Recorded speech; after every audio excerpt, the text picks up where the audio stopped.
Glass painting করার জন্য তোমরা সমতল কাগজের উপর যে কোনো একটি ছবি আগে এঁকে নাও। আজ আমরা শিখব মাল্টি কালারের দ্বারা কিভাবে গ্লাস পেন্টিংয়ের দ্বারা সাবজেক্ট আঁকা যেতে পারে। তো তোমরা এখানে দেখতেই পাচ্ছ যে আমি কিন্তু একটা ছবি এখানে এঁকে ফেলেছি।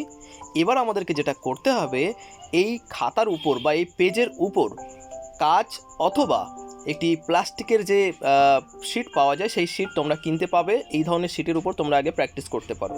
তো আমি কিন্তু এখানে প্লাস্টিকের শিটটাই ব্যবহার করলাম। প্লাস্টিকের শিটটি বসিয়ে দেওয়ার পর মাস্কিং টেপ দ্বারা চারিদিক থেকে ভালো করে এটাকে আটকে নেওয়া হলো।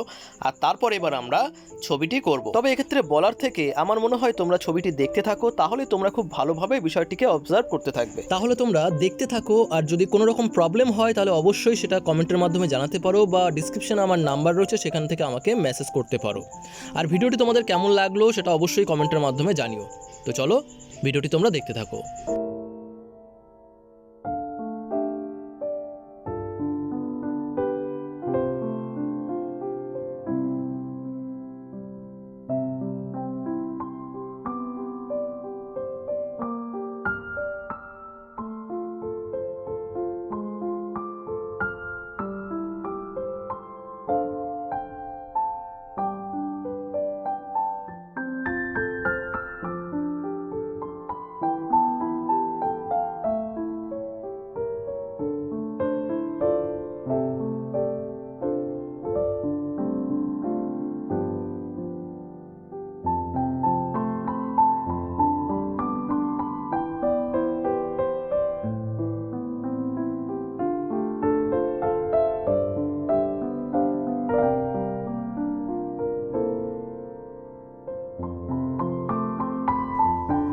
তোমরা নিশ্চয়ই দেখে এটা বুঝতে পারছো যে অনেকটা ওয়াটার কালারের মতো হচ্ছে, বাট এখানে মাথায় রাখবে কোনোভাবেই কিন্তু ওয়াটার তোমরা এখানে ইউজ করবে না। গ্লাস পেন্টিংয়ে কিন্তু ওয়াটার কোনোভাবে ইউজ করতে নেই।